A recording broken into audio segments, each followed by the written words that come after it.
Fermerët e zonës së Drithasit në Maliq po përballen me një tjetër goditje në kulturën e misrit. Pas përmbytjeve të muajve të kaluar, 10 hektar tokë janë prekur nga një dëmtues i njohur si krimbi i rrënjës, duke shkaktuar tharjen e bimëve dhe humbje të prodhimit. Në parcelat e fermerit Petrit Ymeri, dëmi është i dukshëm. Nga 9 hektar misër të mbjell, ai thot se më shumë se 70% e sipërfaqes është dëmtuar, ndërsa investimi i bërë prej tij rrezikon të humbas tërësisht. Këto janë situata që përsëriten kanë 6-7 vjet. Dikur nga thatësira, dikur nga lagështia e tepërt, edhe ka hyrë një krimb nga që u përmbyt toka vjet, neti e përmbytur, ka marrë një infeksion të rëndë, ja ka ngrenë krimbi e rrënjit. Edhe ja rrënjit, tash misri bie thajt, nuk zë ka lep, është i mbaruar i gjithë. Është i disa vit ky. Po neve tani e kuptuam këtë që e zurin të fazë. Unë kam 9 hektar. 9 hektar kostuaj vete 160-170 mijë për të lymë. Llogaritë tash sa e vete 13-14 milion.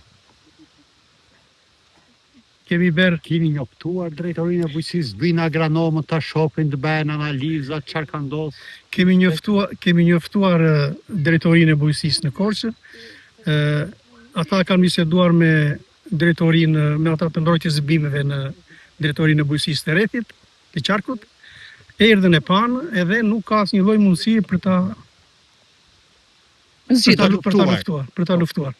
Po si i përllogarisni dëmet deri në këto momente? Po deri në këto momente mbi 70%.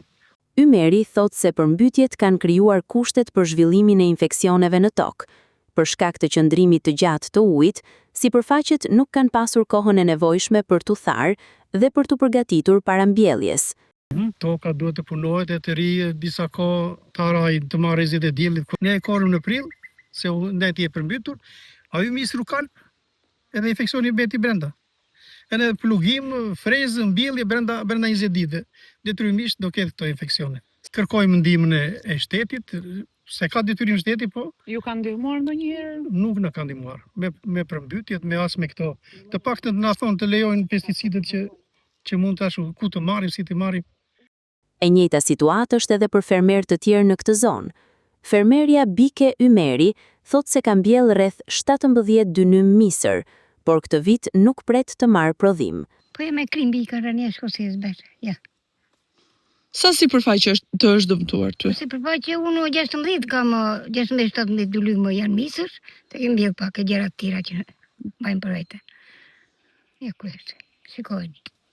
A do merrni prodhim si vjet apo është totalisht i dëmtuar? Unë për vete time s'ma ha mendja një të shiko si është. Ja, shikojni vetë, shtu them unë. Po përse ka ardhur ky dëmtim? Nga se ka ardhur? Ajo nga përmbytja që u mbytën ato ajere dhe mbas e erdhën ato pislaqet e kanaleve dhe. Po thoni që ka marrë infeksion Po misrin? të ka marrë infeksion ai kur kthehet misri minjan. Ja unë tëra. Miza na ka rënë, e kemi bërë me ilaç, gjithsa unë tras misri, pasaj nuk u ashtu e lam, pasaj e bën për të bërë. Ama dëmtime patëm, se misri ishte mi gjatë pe këtia. Po për krim po nuk kemi patur. Sa lek dëm të shkaktuar ty? Po ti unë të sa shkaktuar ajo plugimi, diskimi, farën, prapë bën me ilaçe. Po sa lek keni hedhur për këtë tokë? Po një me lënë vajti njërë, me gjithë ato mbjellë me diskime me tëra ato. Nga strukturat e bujqësisë në Bashkinë Maliq, bëjnë me dije se rreth 50 hektar janë prekur nga ky dëmtues. Sipas specialistëve, bëhet fjalë për një vatër që shfaqet periodikisht, rreth një herë në 4 vite, ndërsa dëmi i shkaktuar në bimë është i pakthyeshëm. Specialistët shpjegojnë se larva dëmton sistemin rrënjor të misrit dhe më pas kalon në fazën e fluturës, duke shkaktuar dëmtime edhe në pjesën e sipërme të bimës. Lufta ndaj këtij dëmtuesi kërkon ndërhyrje me preparate të posaçme, ku një nga mënyrat më efikase është përdorimi i dronëve për shpërndarjen e ilaçit në parcelat ku makineritë nuk mund të futen. Sipas tyre, kostoja e ndërhyrjes me dron është rreth 650 lek për dynym.